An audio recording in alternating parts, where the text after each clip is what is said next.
All right, today's video is going to be a little bit of a rant. We are on the DJI ACTION 4 with the Mic Mini.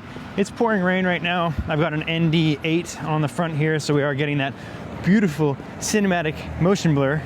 And that's kind of exactly what I want to talk about today. It's not just, yes, ND filters, the reason you use them is so you get the motion blur. It's not so much the motion blur exactly that I think is important. It's just, it differentiates. It's the biggest differentiator between action camera footage or GoPro footage and professional looking footage. So I don't recommend using them if you don't care.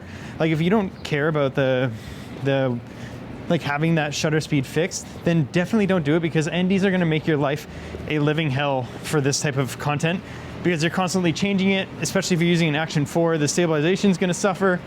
But it's part of a look that I am trying to create with these vlogs. It's part of an artistic look, and the trade-offs for me are not just the stabilization, etc. The trade-offs for me are, I'm not using my bigger full frame setup. I don't even have a full frame setup anymore. Like I used to be lugging around an X-T3, a Canon R6, an SL2S Leica, and all of these things just to get a somewhat looking, quote, cinematic image. And the trade-off for me is now I have this tiny camera in my pocket. I have a microphone already on my jacket at all times, even when I'm not using my camera. And I just have to apply an ND filter. The amount of problems that this camera solves for me and gives me a similar look that I'm used to, those are the trade-offs. So it's definitely gonna be a lot easier for you to just shoot in full auto, and there's nothing wrong with that. I think that's a great option for a lot of people. It's just when you're coming from the bigger full frame setup, that's when you start to appreciate, oh, I can get a very similar look and a very similar audio quality with way less work.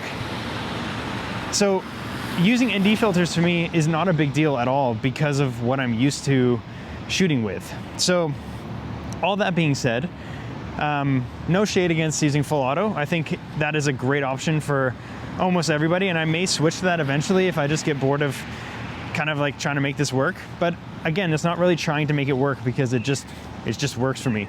So the other thing I want to talk about is the cinematicness. People use the word cinematic a lot, especially when referring to ND filters or vlogging, and I don't think there's anything cinematic about the way that I vlog.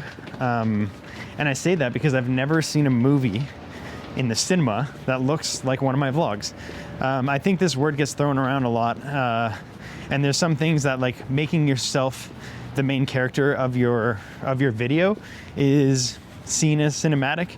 Having shutter speed fixed seems cinematic. Lighting, all that stuff. The point I'm trying to make here is that forget about using the word cinematic, or use it, but don't put so much weight on it. There's nothing cinematic about vlogging. Nothing. No one's vlogs, except for like maybe one or two people, actually look like movies. If anything, I see my vlogs more like a documentary. Like somebody is following me with a camera and we're talking about whatever's going on during that day.